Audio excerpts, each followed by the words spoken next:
Hello students, good morning. देखिए, आज हम कक्षा 8 साइंस विषय का टॉपिक लेकर के चलते हैं, वायु और जल प्रदूषण। देखिए, वैसे तो आप जानते हैं कि जो प्रदूषण है वो कई प्रकार से होते हैं। मुख्य रूप से आप प्रदूषणों के नाम भी जानते हैं, वायु प्रदूषण है, जल प्रदूषण है, ध्वनि प्रदूषण है।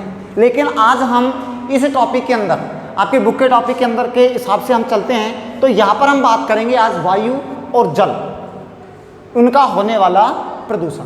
तो सबसे पहले अगर हम बात करें कि प्रदूषण होता क्या है, देखिए, चाहे वो जल का प्रदूषण हो, चाहे वो वायु का प्रदूषण हो, या और किसी भी चीज़ का प्रदूषण हो, तो सबसे पहले हमें प्रदूषण के बारे में जानकारी करनी है कि प्रदूषण क्या होता है।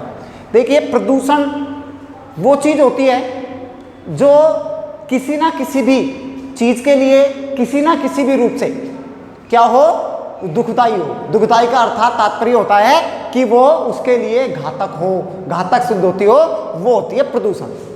और अब हम अगर बात करें सबसे पहले वायु प्रदूषण, किसकी बात करें, वायु प्रदूषण।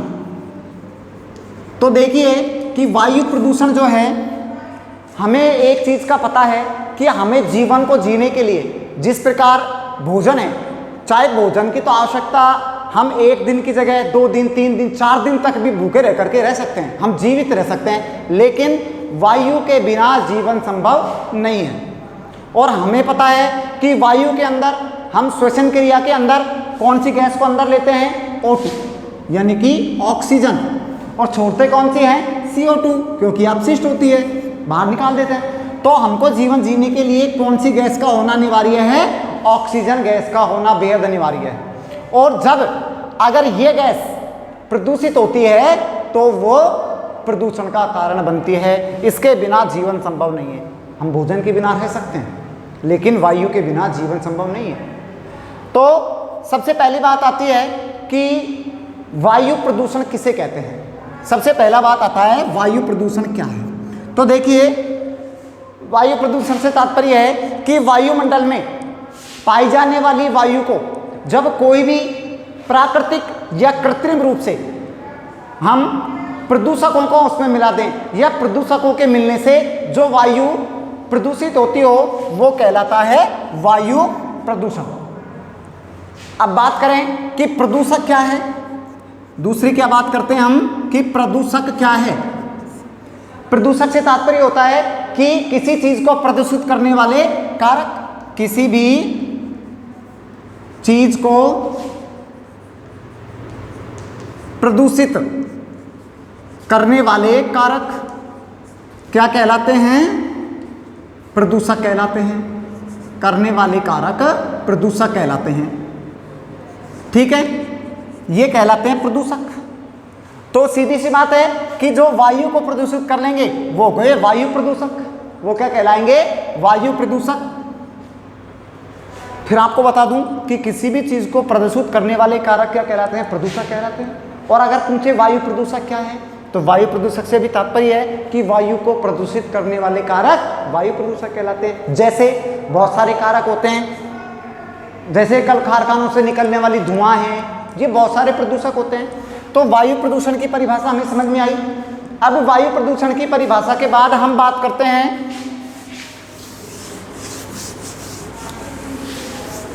वायु प्रदूषण के प्रमुख कारक। किसके, वायु प्रदूषण के प्रमुख कारक या कारण। वायु प्रदूषण के प्रमुख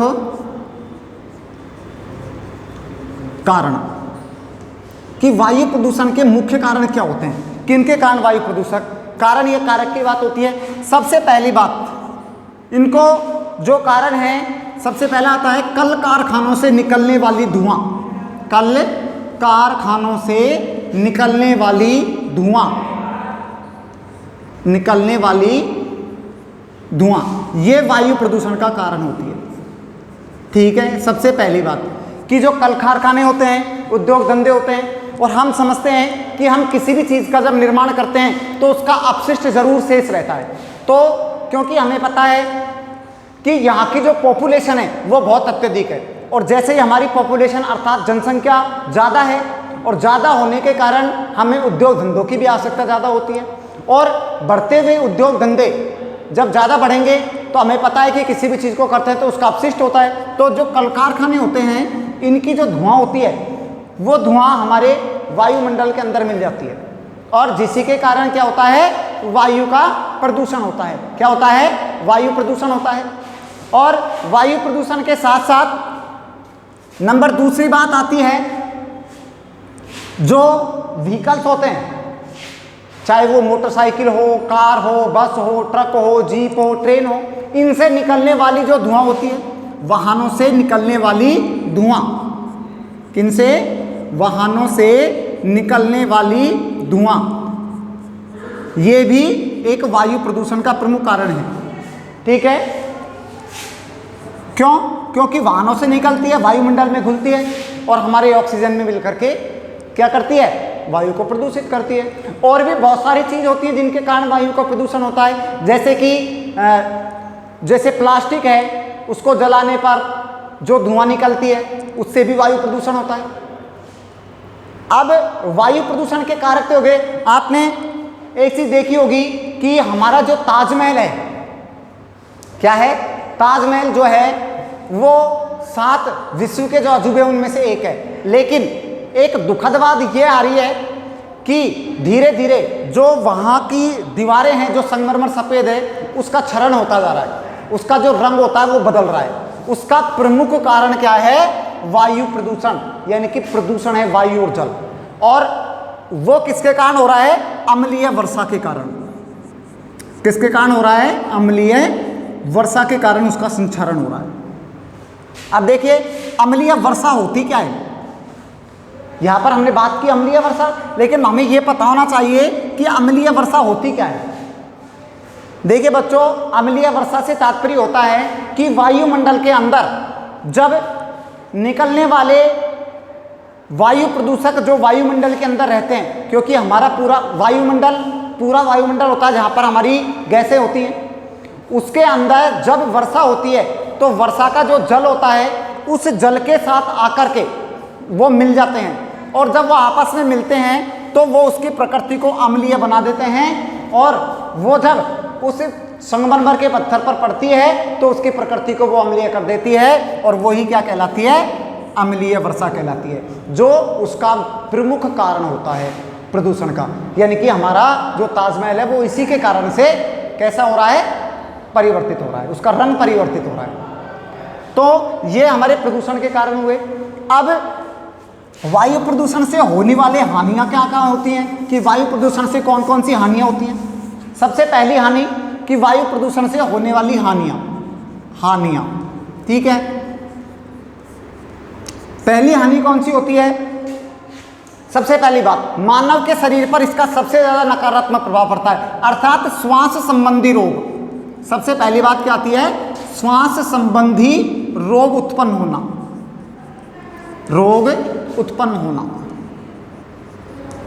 ये वायु प्रदूषण का सबसे मुख्य कारण है। क्यों?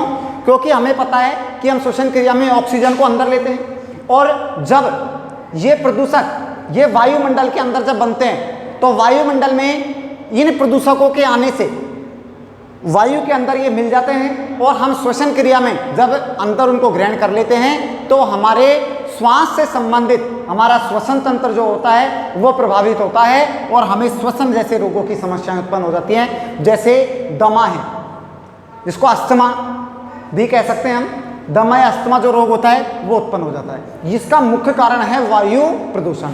नंबर 2, चर्म रोग भी इसी से होते हैं। आपने देखा होगा कि आप दिल्ली जैसे शहर में, मैं आपको एग्जांपल के लिए बताऊं कि जहां पर पॉपुलेशन बहुत अधिक है, वाहन जहां पर बहुत अधिक है, कल कारखाने फैक्ट्री जहां पर बहुत अधिक है, अगर उस शहर में आप कोई भी वाइट कपड़े अगर पहन करके जाते हो और आप कुछ भी ना करो, अगर आप सड़क के पास खड़े होते हो 2 से 3 घंटे के बाद आपके कपड़ों पर एक काले रंग की परत जम जाती है, कार्बन की परत जम जाती है। क्यों? वायु प्रदूषण के कारण। तो वो जो प्रदूषक हैं वो हमारी त्वचा पर जब जम जाते हैं तो जमने के कारण हमारे शरीर पर ये रोग उत्पन्न हो जाते हैं, ठीक है। तो ये रोगों को जन्म देती है। और तीसरी बात आती है कि ये हमारी प्रकृति को भी नुकसान पहुंचाती है। कैसे? जैसे अभी मैंने आपको एग्जांपल समझाया कि हमारा जो संगमरमर का पत्थर है, जो ताजमहल है, विश्व का जो 7 अजूबों में से एक है, वो भी धीरे धीरे उस पत्थर का रंग भी चेंजेस होता जा रहा है। तो ये प्रमुख हानियां होती हैं वायु प्रदूषण से। और इस वायु प्रदूषण को रोकने के अब बात करते हैं उपाय कि वायु प्रदूषण को हम किस प्रकार से रोक सकते हैं। यानी कि अब आता है वायु प्रदूषण को कम कर रोकने का तो संभावना नहीं है। क्यों नहीं है? क्योंकि आज की जो पॉपुलेशन है वो इतनी ज़्यादा है, कल कारखानों की अत्यधिक आवश्यकता है और लोगों की समझ कम है। यानी कि लोग उस चीज़ को नेगलेक्ट कर रहे हैं, इसीलिए हम इसको कम जरूर कर सकते हैं। तो वायु प्रदूषण को कम करने के उपाय, प्रदूषण कम करने के उपाय, सबसे पहले हम क्या उपाय कर सकते हैं? नंबर 1 कि वाहनों की नियमित रूप से जांच करवाएं। वाहनों की नियमित रूप से समय समय पर, कहने का मतलब है समय समय पर क्या करें? जांच, समय समय पर जांच कराएं प्रदूषण की। और प्रदूषण की जांच होती है, काफ़ी क्या होता है कि प्रदूषण की जांच नहीं होती, गाड़ियां होती हैं तेज धुआं छोड़ती रहती हैं, तो उनकी हमें समय समय पर जांच करानी चाहिए। नंबर दूसरी बात कि जो कल कारखाने हैं वहां पर ऐसी चिमनियों का उपयोग करें जो प्रदूषण कम करती हों, अर्थात धुएं को कम निकालती हों, उनका उपयोग करें। और उनको आबादी का जो क्षेत्र है, यानी कि जहां पर लोग ज़्यादा रहते हैं, कहने का मतलब होता है सिटी जो है मेन प्रॉपरली, उससे बाहरी क्षेत्रों में उसका निर्माण करें, उन उद्योग धंधों को खोले जिससे कि क्या ना हो, वायु प्रदूषण ज़्यादा ना फैले या कम हो। ठीक है, तो ये वायु प्रदूषण कम करने के, तो ये तो पढ़ा हमने वायु प्रदूषण के बारे में। अब हम बात करते हैं इसके बाद जो अगला प्रदूषण आता है वो आता है जल प्रदूषण। क्या आता है? जल प्रदूषण। अब हम जल की बात करते हैं और इसके अंदर भी वही बात होती है कि जल प्रदूषक क्या है। अब हम बात करेंगे जल प्रदूषण की, जल प्रदूषण, और इसके अंदर भी वही बात आती है कि प्रदूषक। अब देखिए जल प्रदूषण क्या है। जल प्रदूषण से तात्पर्य यह है कि शुद्ध जल के अंदर जब अपशिष्ट प्रदूषकों को मिला दिया जाए जिससे कि जो स्वच्छ जल होता है वो प्रदूषित हो जाता है, वही कहलाता है जल प्रदूषण। और जल प्रदूषक किसे कहते हैं? जल प्रदूषक से तात्पर्य होता है कि जल को दूषित करने वाले कारक जल प्रदूषक कहलाते हैं। आगे बात समझ में?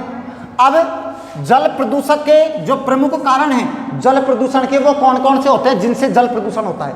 सबसे पहले जल प्रदूषण के कारण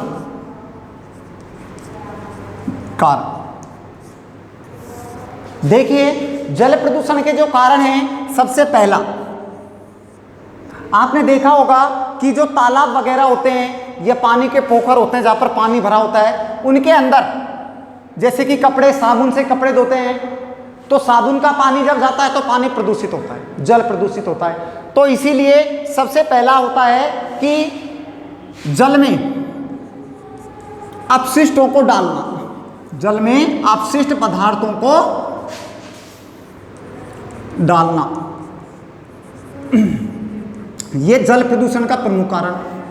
अपशिष्ट पदार्थों को डालने से मतलब होता है कि हमारी घरेलू सामान होती है, जैसे सब्जियां वगैरह होती हैं, उनके छिलके होते हैं, उनको क्या करते हैं कि पानी है उसको ले जा करके पानी में फेंक देते हैं। आपने सिटियों के अंदर देखा होगा कि पानी भी भरा होता है तो उसके अंदर ऊपर ही ऊपर प्लास्टिक के बर्तन हैं, प्लास्टिक के जैसे कि जो डिस्पोजल होते हैं वो हैं, या फिर साग सब्जियों के छिलके होते हैं, पॉलीथीन्स होती हैं, उन सबको पानी के अंदर डाल दिया जाता है, वो ऊपर ही तरते रहते हैं। उनसे जो जलीय जीव होते हैं उनको भी नुकसान होता है।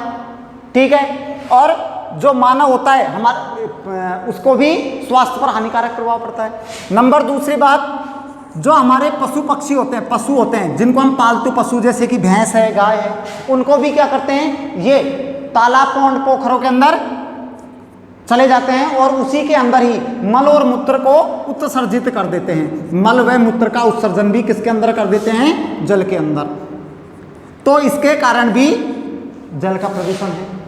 और जब ये सारे जल, हमें एक चीज़ का पता है कि इनका निर्माण क्यों होता है। हम एक बात समझते हैं कि पानी के लिए जैसे कि पोखर, झील, पोखर है, झील है, बांध है, इनका निर्माण करते क्यों हैं? इनका निर्माण का प्रमुख उद्देश्य हमारा एक होता है कि जिससे हमारे जो जल का स्तर है वो बढ़े। और हमें पता है कि जब पानी भरा होगा और उसके अंदर जब अपशिष्ट होंगे पानी दूषित होगा, और दूषित पानी जब नीचे तक जाएगा तो जो अंदरूनी पानी है वो भी प्रदूषित ही होगा, धीरे धीरे धीरे धीरे वो भी पूरी तरह प्रदूषित होने लग जाएगा। तो इसीलिए हमें कम से कम पानी को प्रदूषित करना है। तो ये प्रदूषण के कारण हुए। तीसरा कारण क्या है कि जो कल कारखाने होते हैं उन कारखानों से जो गंदा पानी निकलता है, यानी कि कल कारखानों से निकलने वाले जल को क्या किया जाता है, सीधे ही नदियों में प्रवाहित कर देते हैं।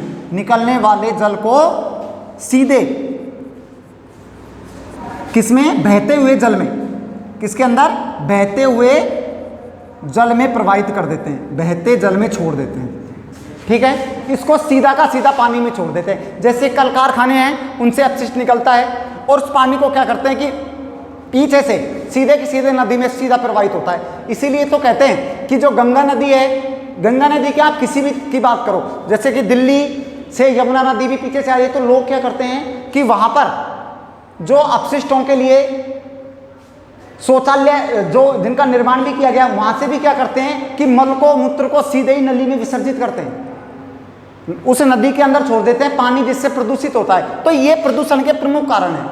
और इस प्रदूषण को रोकने के उपाय क्या हैं, वो भी यहाँ सीधी सी बात आती है कि रोकने के उपाय अगर हम करें तो रोकने के उपाय में भी हमें क्या करना चाहिए कि जल के अंदर सबसे पहली बात कि अपशिष्ट पदार्थों को सीधे एक तो बहते हुए जल में प्रवाहित ना करें।